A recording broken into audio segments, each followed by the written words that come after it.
Muito bem. Hoje nós estamos num cenário um pouco diferente, não é?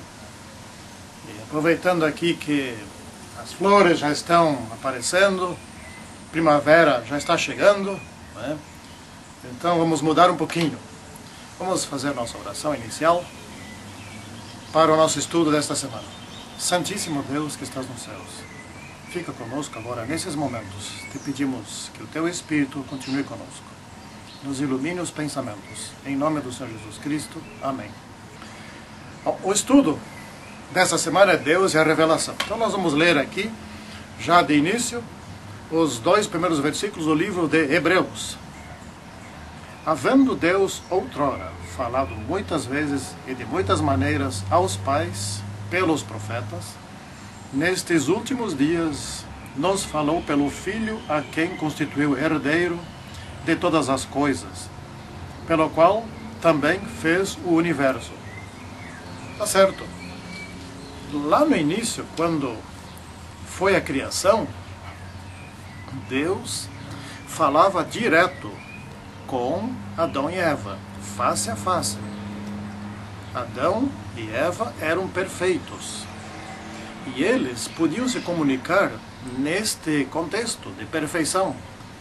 Mas quando entrou o pecado, já começou a haver uma separação. Adão e Eva fugiram, se esconderam, já sentiram essa separação, já havia medo, e ao longo dos anos, na medida em que os filhos de Adão, em que os netos, e eles todos foram intensificando-se nos pecados, a separação foi aumentando cada vez mais, até que nos dias de hoje, nós não temos mais condição de ver Deus face a face, porque Ele é tão santo que isso daria um contraste tão impressionante entre a nossa condição de pecadores e a pureza de Deus. Então, mas a comunicação entre Deus e nós com Deus precisa continuar. Nós não podemos ser seres que simplesmente vivem desligados do Criador. E o Criador também quer nos deixar mensagens, quer nos mandar mensagens, quer nos instruir, não é? Quer nos favorecer. Ele tem planos em relação a nós, Ele tem propósitos. E isso Ele precisa explicar de alguma maneira. Então, como é que isso foi feito? Bom, logo a seguir, quando pecaram, lá foi Deus falar pessoalmente com Adão e Eva. E depois foi se distanciando, Ele escolheu profetas. E esses profetas, ao longo dos tempos, enviavam mensagens, falavam, e também, quando surgiu a escrita, escreveram. O primeiro escritor bíblico foi Moisés, nós sabemos disso. Bom, e com o tempo, lá no tempo de Jesus, ele, se chama assim tempo de Jesus, porque ele veio à terra em forma de homem. E então, ele mesmo explicou todas as coisas, não é? Ele deixou bem claro como que seriam essas coisas, como que seria a salvação, e falou-nos pessoalmente, e isso está registrado na Bíblia. Então hoje nós temos aqui a Bíblia.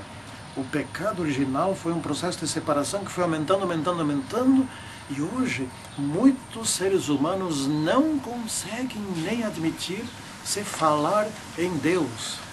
Não conseguem admitir isso, isto é impossível, não é? Bom, as Escrituras, como é que são as Escrituras? A Bíblia, que eu tenho aqui do lado, ela foi escrita por seres humanos. As mensagens da Bíblia foram inspiradas por Deus. Mas os escritores foram seres humanos. Daí então vem uma série de observações que nós precisamos ter em mente, não é? A linguagem é uma linguagem humana, é falha. Há possibilidades de interpretações diferentes de uma só palavra, não é? O estilo de cada profeta é diferente um do outro. Então, essas diferenças a gente precisa considerar, não é? Também a época, a cultura, as tradições daqueles tempos, as palavras que se usavam naqueles tempos, né? A forma de vida, as orientações que eram dadas naqueles tempos, tudo é diferente em relação a hoje, em relação às épocas. Então isso tudo precisa ser considerado. Isso pode ajudar a atrapalhar na interpretação da Bíblia, não é? Mas nós temos que saber que a Bíblia deve ser entendida como um todo. E se nós lermos um versículo aqui, outro ali, a gente pode ter interpretações desastrosas, mas se nós formos ver como um todo, é impossível haver interpretação desastrosa. É impossível haver erro. Mas tem mais, nós não temos só a Bíblia. Não temos só a Bíblia.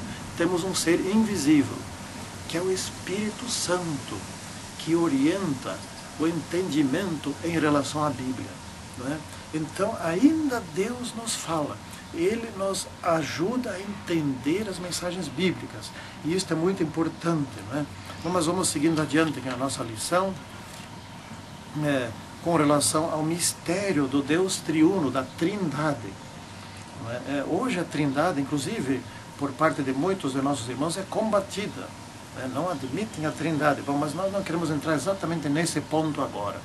Não temos tanto tempo assim. O mistério de Deus é 3 pessoas. Não é 2 pessoas, não é uma e não é 4. É 3. Né? O Pai, o Filho e o Espírito Santo. Nós temos essas revelações dentro da Bíblia. Nós não vamos agora provar a Trindade. Não estamos a fim de fazer isso agora. Mas nós vamos ler em Gênesis, capítulo 1, versículo 26. Ali nós encontramos algo que é extremamente importante e que me chamou a atenção particularmente 3 palavrinhas aqui, além de outras coisas, que nós queremos agora ver aqui. Gênesis 1, versículo 26. Então lá diz assim: Também disse Deus, façamos o homem à nossa imagem, conforme a nossa semelhança. Tenha, até aqui, tá certo? Façamos o homem à nossa semelhança, a nossa imagem, conforme a nossa semelhança. 3 vezes Deus se referiu a si mesmo, não é? Ou seja, façamos nossa e nossa. 3 vezes ele se referiu. Então ele estava aqui se referindo à Trindade. A Trindade, o Pai, o Filho e o Espírito Santo. A família também precisa ser uma trindade, porque os 3 são um, não porque eles se juntam, que eles se ligam e formam um corpo só, uma entidade só. Não, eles são um porque se amam. Porque essa é a lei do universo, essa é a lei de Deus. É por esse motivo que eles são um. E a família, um casal não pode ser 2. Eles precisam ser 3. Precisa haver o homem, precisa haver a mulher e precisa estar Deus entre eles. Então o que Deus uniu, eles não se separam porque se amam. E quanto mais se amam, mais eles se ligam, mais eles se unem, mais eles querem estar unidos, mais eles querem estar juntos, agir juntos, fazer as coisas juntos, dialogar juntos, ver os planejamentos, tratar juntos, tudo querem fazer juntos, não é? Isso que é o bonito. E aqui que está a beleza de Deus, que transmitiu a sua própria identidade ao casal, que representa o amor aqui na Terra. Então vem os filhos, vem os netos, vem os parentes, etc e tal, e aqueles 3, quando os filhos saem para constituir outros casais, outros lares, aqueles 3, o pai, a esposa, o marido, a esposa e Deus continuam sempre juntos, né? Então se forma outro casal, ali tem 3 de novo, se forma outro casal, ali tem 3 de novo, e sempre juntos, sempre os 3 se amam. E se amam porque Deus está ali. E essa é a parte bonita de toda essa história da criação de Deus, né? Bom, um pouco sobre os atributos de Deus. Deus, Ele é perfeito, Ele é imutável, Ele é infinito. Nós podemos dizer assim, Deus é onisciente, onipresente e onipotente. Ou seja, Ele conhece tudo tudo que, desde os pensamentos, etc.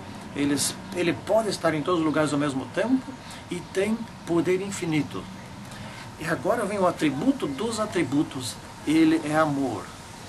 Ou seja, essa capacidade infinita em todos os sentidos se revela por meio do amor.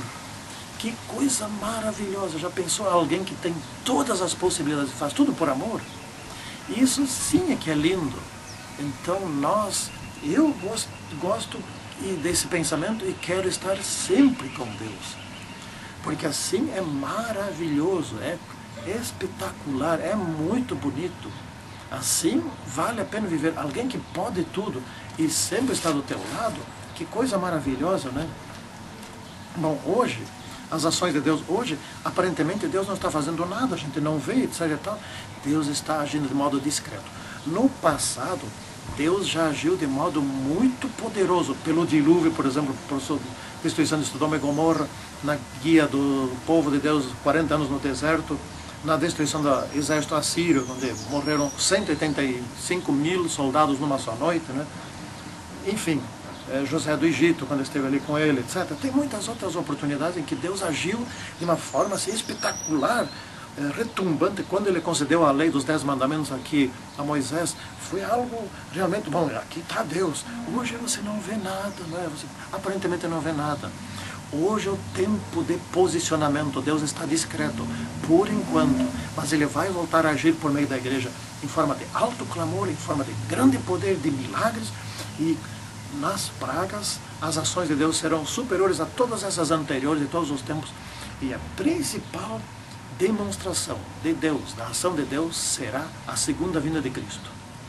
Então hoje está muito discreto, parece que nem existe, mas é tempo de posicionamento, de leitura da Bíblia, de se fortalecer na fé.